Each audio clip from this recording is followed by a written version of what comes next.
can be comfy now. Seated? Yep. Always a trick with the earrings. There we go. I'm Bevan Chobin. I'm class of 2010.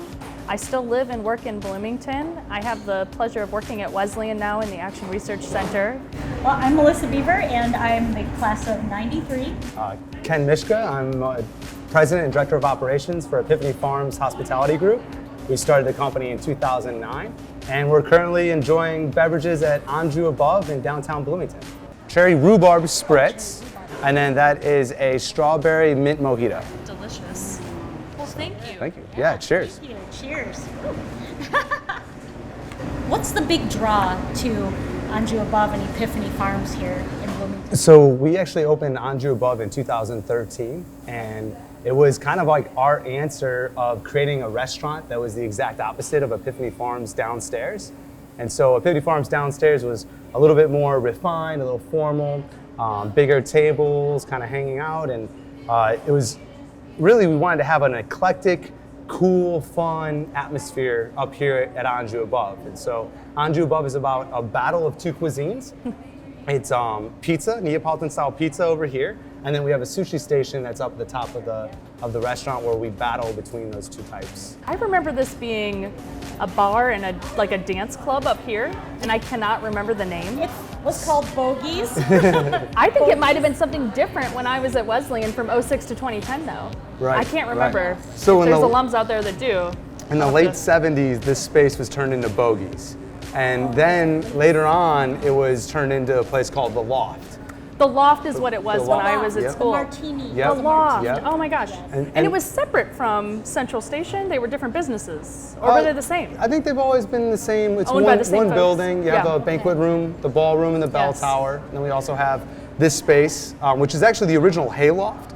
So back when the fire station existed, they would kick down all the hay, and the kitchen was the stables where the Yes. horses would hang out. And then this space was actually originally turned into an antique shop and a dinner theater.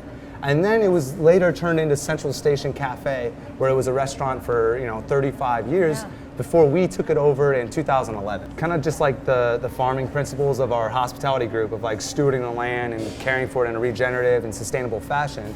That's the same reason why we really like the old historic buildings. The fact that we don't have to build a new space to create something, and being able to repurpose and recycle something that's so historic is really special to us. And so it's, even though nothing's plumb and everything's a little, crooked and aged, it gives it an amazing character, and there's like a really great energy about this space that I enjoy. So it's one of my favorite places to have a meal. Can you tell us about some of the artwork that's hanging up here? Yeah, most of the art, just a kind of a shout out to another Wesleyan graduate or a former Wesleyan professor, I believe. Yeah, he's a retired professor of art. Kevin Stramberg is the sculpture, the designer of all the sculptures up here. And my favorite is the squid that's above the sushi station. It's actually the copper that was at the hood above Central Station before, and we took the hood down, we saved the copper, and we gave it to Kevin Stramberg to turn it into a cool sculpture for us. Chef Alex was going to help us roll and do a demo of one of our sushi rolls, and then Lulu was going to demonstrate one of the cocktails downstairs at Epiphany Farms. That's fantastic. Let's roll some sushi. Okay. Cool. Welcome to the Anju Above Sushi Station. Sushi is a really fun thing to make, and you can make it from home. You could go and enjoy it at restaurants. It's healthy, it's delicious. Sushi is really talking about the rice, and the rice is the most important part. We use a short grain Korean sticky rice, and then we use a little bit of rice wine vinegar and kombu to flavor it. We will either roll with gim, which is a Korean seaweed that's rubbed in sesame oil and salt, or we use nori, which is the Japanese style. But we really like the gim because this is more of a Korean-inspired sushi. And so what we're doing first is we're bedding down the rice, and we're going to put a nice thin layer of rice through the sushi and on the gim. And what we do is we keep the rice in a cooler so it stays nice and room temperature and warm throughout the process. Go ahead and load it up, Josh. So he's doing the hydro roll here at Anju Above, and he's got cucumber, cilantro. We've got the rice and the gim. We have a lot of fresh herbs. What you just put on there is called ganip. It's a Korean sesame leaf. We have some cabbage. And then he's going to put a mix of spicy tuna. So this is tuna that's seasoned and then has a little bit of jalapeno pepper to give it a little bit of spice. Use the sushi mat, which we cover in plastic wrap so that the wood mat doesn't get dirty. And then the key is giving it a nice press. And you know, Josh is one of our best sushi chefs up here at Anju, and he does a really good job. But you want a really nice firm roll. And what he did is he put a little bit of rice up at the top of the gim to make it stick. After we have the roll, we put a slice on it. How many slices do you like to usually do? We do 10 slices usually. 10 slices.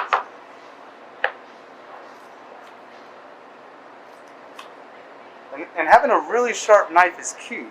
And then also giving the knife a little bit of water so it can slide through the roll will help you make the cuts.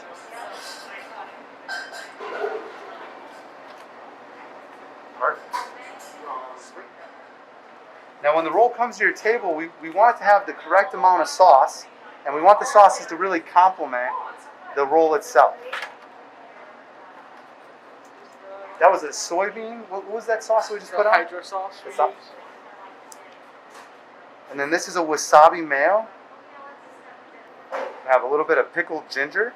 And the pickled ginger we don't use the pink pickled ginger because that has food coloring in it. So we like to use a white pickled ginger. And then we'll use some fresh wasabi. We're going to give it a little bit of togarashi, just to accent the plate. And then we're going to go peanuts over the top, and the peanuts give it a really nice crunch and savoriness. That's the hydro tuna.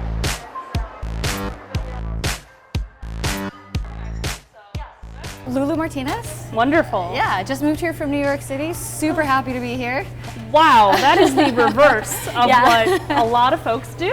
And I don't know that a lot of folks come from New York City to here. What brought you here? Actually, the one of the owners, Kenny MYSZKA, he and I used to work together in Vegas a long time ago. Wow. At Restaurant Guy Savoy. Very cool. And so we've been trying to work together for many, many years. I'm in the beverage side, he's in the culinary world, and so we've been trying to collaborate for years. That's fantastic. This summer I was actually going to come out to work on the farm, and then COVID hit. Yeah. So I decided, well, hell, I'm just going to come out. Well, a warm welcome from the Wesleyan Titan community. Thank Welcome you, to thank you, Bloomington. thank you, thank you. What a time to move. It's been lovely. It's been wonderful. I love Yeah. it. So. That's awesome to hear.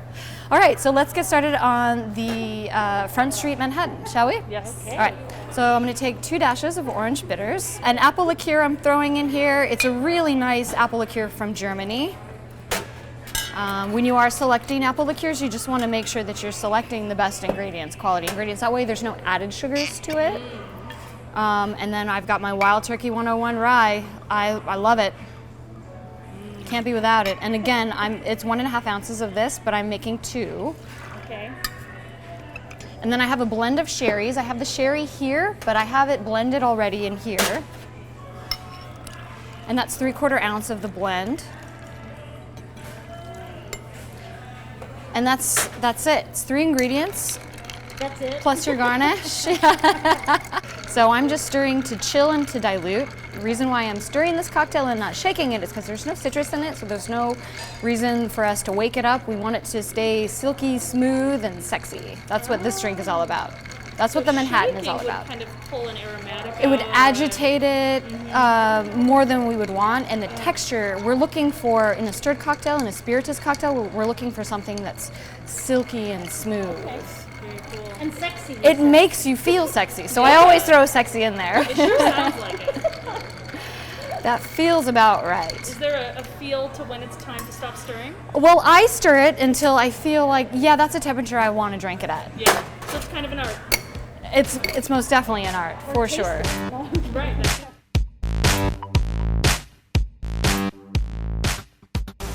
We wish you a very happy homecoming. We miss you, and we're looking forward to seeing everybody next year. Yeah. Cheers. Thanks, Lily. Cheers.